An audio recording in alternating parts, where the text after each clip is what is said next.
I think that there are some encouraging signs. There are some discouraging signs about where we are now with respect. No, I'm not talking about the short run, the next 6 months. I'm talking about are we in a historical period when we can move in the right direction? And there are a lot of things we can both talk about, favorable signs and unfavorable signs. But the most important thing to recognize, and especially young Americans today have to recognize, is it's up to you.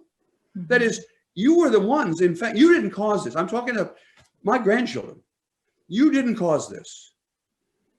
You're the victims of all this. But don't get cynical, because people just like you, facing exactly these problems 125 years ago, with the same kind of constraints, they together turned the country around.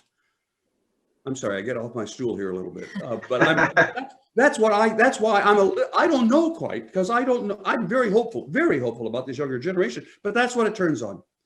Mm-hmm. Shaylin, are you as optimistic?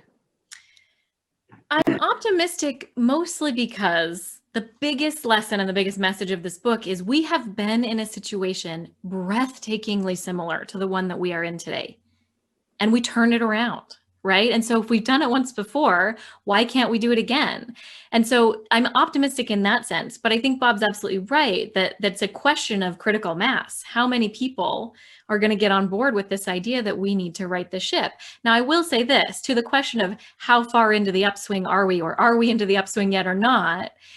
You have to keep in mind that this book, when we talk about the beginning of the upswing, the very beginning, what we were talking about was a pivot. Think about what a pivot means.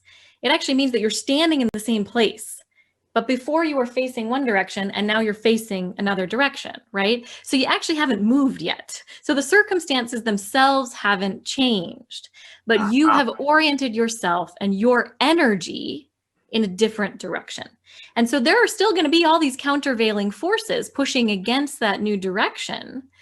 Does that make sense? And so I think what we're really looking for is a critical mass of people pivoting toward a different set of values in America. We're not going to feel like, oh, all of a sudden we're in an upswing, like tomorrow.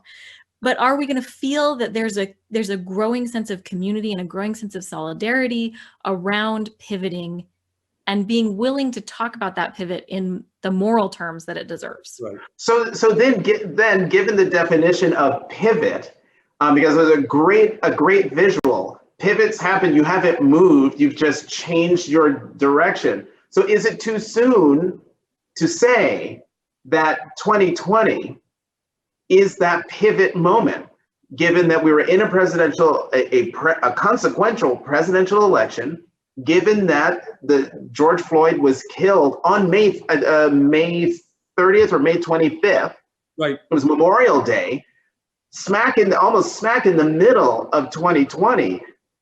To my mind, given your description, your definition, Shaylin, if that's not a pivot, I don't know what is. Or is it too soon? I don't think that the George Floyd itself is a pivot. George Floyd is a crisis.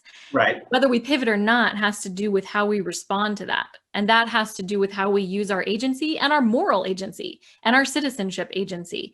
And it's going to be a question of critical mass. I think people who are looking at 2020 going, oh, when is that going to be over? When can we just go back to normal? Those are going to be the people pulling in the wrong direction. The people saying, this is a moment that we've been given the opportunity to question things that weren't working, to bring things to the surface that we weren't willing to talk about before. Let's work with that and move in a better direction. That's what's going to push us toward the upswing.